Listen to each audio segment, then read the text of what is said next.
The movie we are recapping today is named Pietà, which means mercy or sympathy in Italian language. Pietà is a powerful exploration of themes such as guilt, revenge, and redemption. It portrays the cyclical nature of violence and the devastating impact it has on both victims and perpetrators. Kim Ki-duk's direction is unflinching, presenting a bleak world where humanity's darkest aspects are laid bare. The film challenges viewers to confront the consequences of a life driven by cruelty and the search for redemption in a world seemingly devoid of it. The film is known for its intense and disturbing content, and the story reflects a deep exploration of human suffering and the consequences of one's actions. So if you are uncomfortable with the topics and images of violence, then please skip this recap.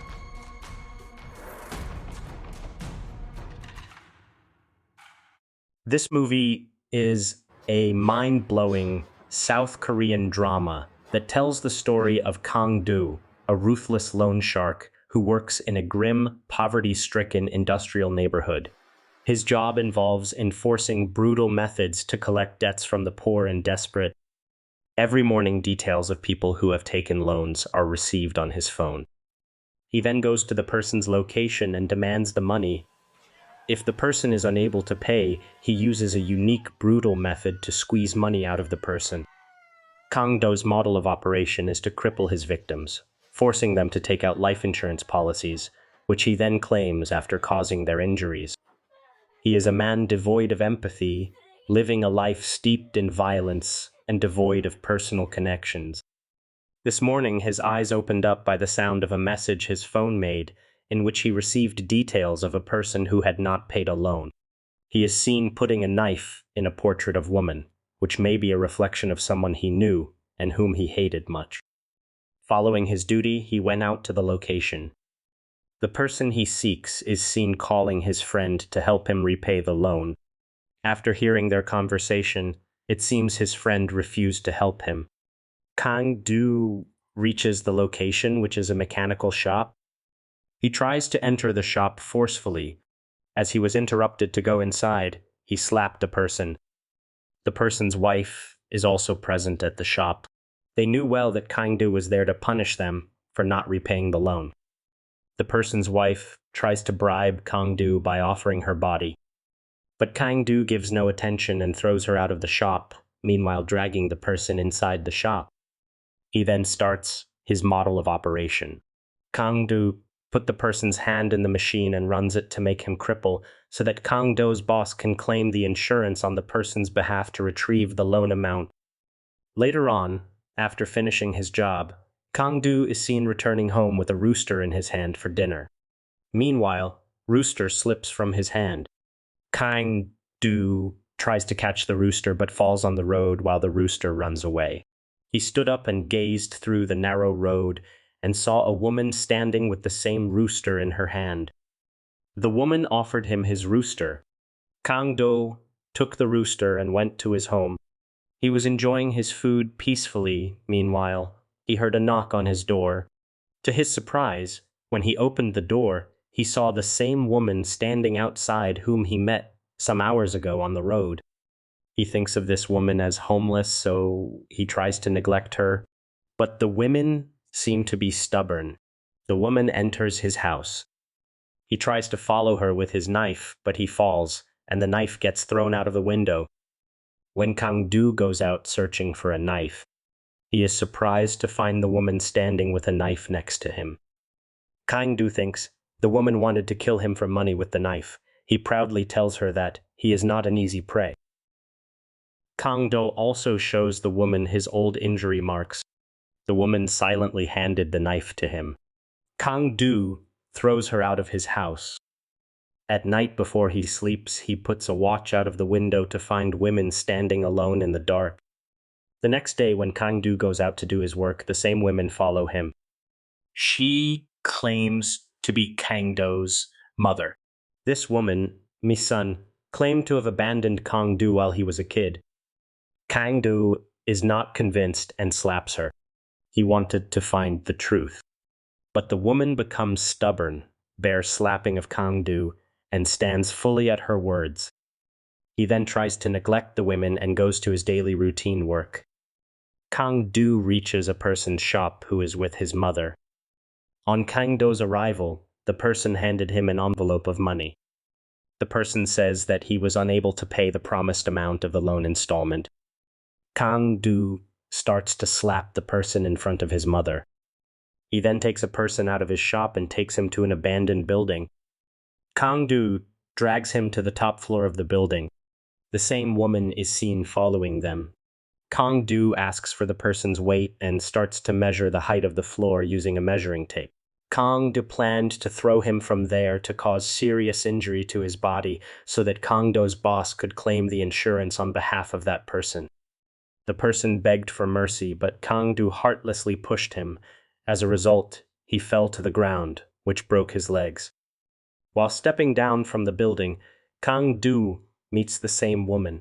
This time, the woman tells him that it is her fault that made Kang-do such a heartless man. She begged Kang-do to believe the fact that she is his mother. Kang-do again neglects her. The next day, the same woman is seen at Kang-do's doorstep with a fish in her hand. She wanted to give it to Kang-do as a gift. She also wrote a note that contained her phone number along with the fish. Kang-do accepts the fish and closes the door. The next day, Kang-do's job was to retrieve money from a young man. That young man receives a call from the boss who gave him the loan. It can be assumed that he was being threatened by the loan giver. He was frightened by this. He had no money to give Kang-do. He didn't want to live crippled life. In huge delusion, he committed suicide. When Kang-do arrived there, the young man was already dead. At night, Kang-do calls the phone number written in the note, which he received from the woman. He talks with the woman. He asks her if she is his real mother. The woman says it is true. She becomes emotional in this conversation. The woman also sings a lullaby for Kang-do. Kang-do's inside always felt the emptiness of being alone. He also wanted to believe that the woman may be his mother. Kang-do finally seemed convinced as he opened the door to let the woman into the room. In the next scene, a young man is spotted working in his shop. He is visited by Kang-do for the money. The man says that he has no money to pay Kang-do. Instead, he agrees to cut his hand so that Kang-do's boss could get his loan amount by claiming insurance. The innocent man also requested Kang-do to cut both hands so that the insurance company would double the amount of money they would get. This way, the man could get a chance to grab some cash himself as well. But before cutting his hands, the man asks Kang-do's permission to play guitar with his working hands for the last time. He plays the guitar and sings a song. The man seemed emotional, thinking that he was playing guitar for the last time. After he finishes singing, Kang-do puts clothes in the person's mouth to bear the pain and becomes almost ready to cut his hand, but at the exact moment of pressing the start button of the machine, he is not able to do it. For the first time, he begins to question his actions and the destructive path he's followed.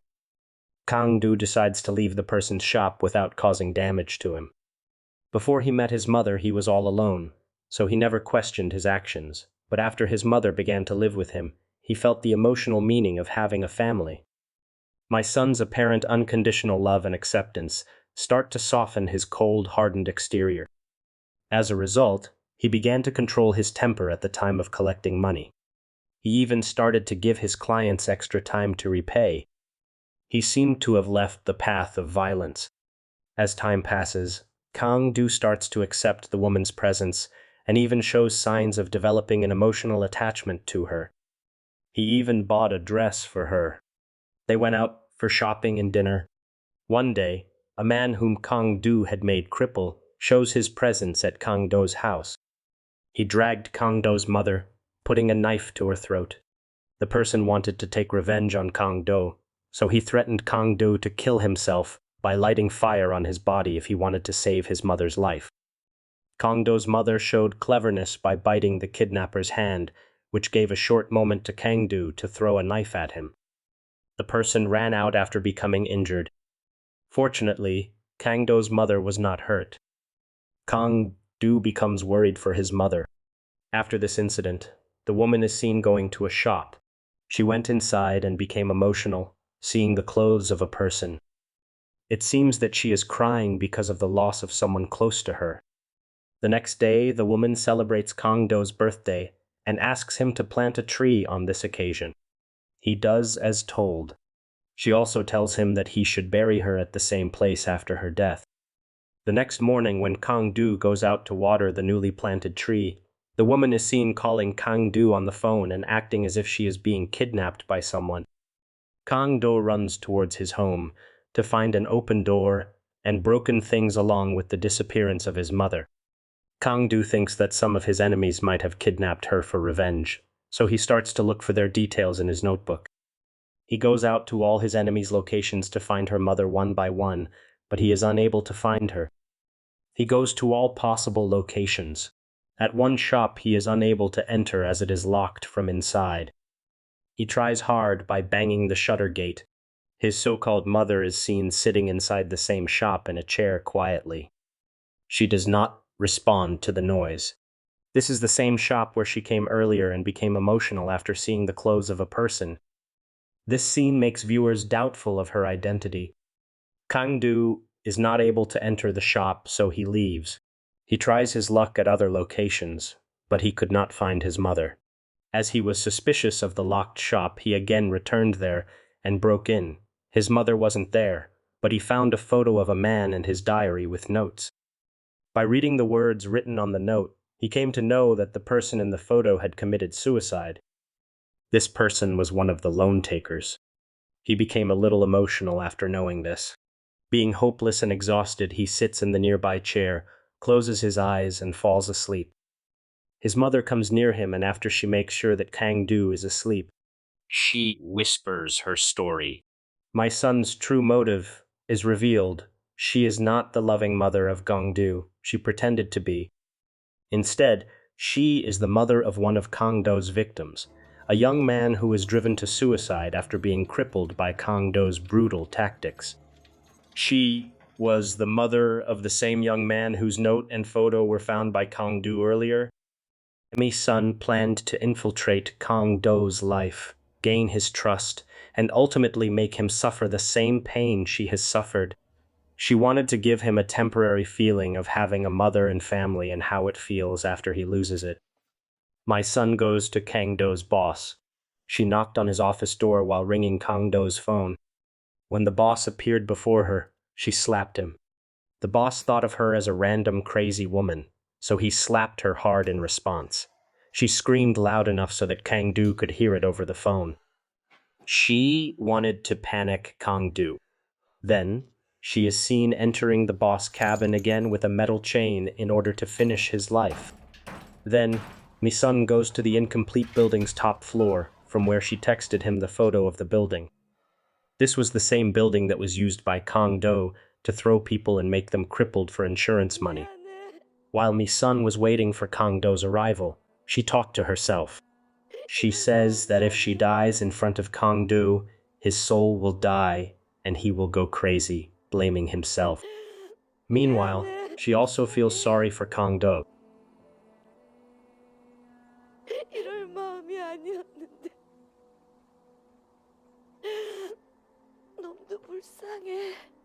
강도 불쌍해. Kang-do rushed there, immediately thinking that the kidnapper would harm his mother. When he reaches there, the woman does a good act of being kidnapped.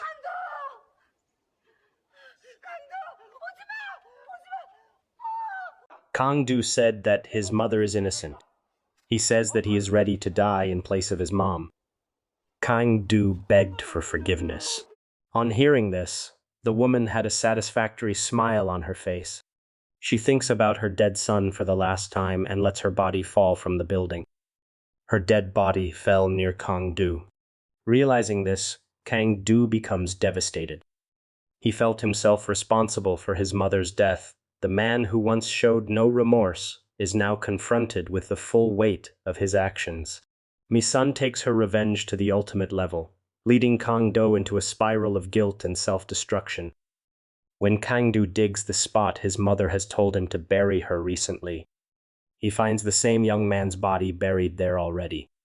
He remembered the written notes with a photo which he found in the shop a day earlier. He was able to understand the whole emotional drama the woman had played with her, but the emotional injury that the woman gave him was felt greater than any great physical injury. In the film's climax, Kang-do, overwhelmed by grief and remorse, decides to end his own life in the most painful way one can imagine. He made his body drag by the jeep of one of his victims whom he had made cripple. Kang-do chose his own death by the hand of the person's wife, which was her wish for making her husband cripple. 돈만 없다는 너 같은 새끼. 수백 통 찍어 죽이고 싶어.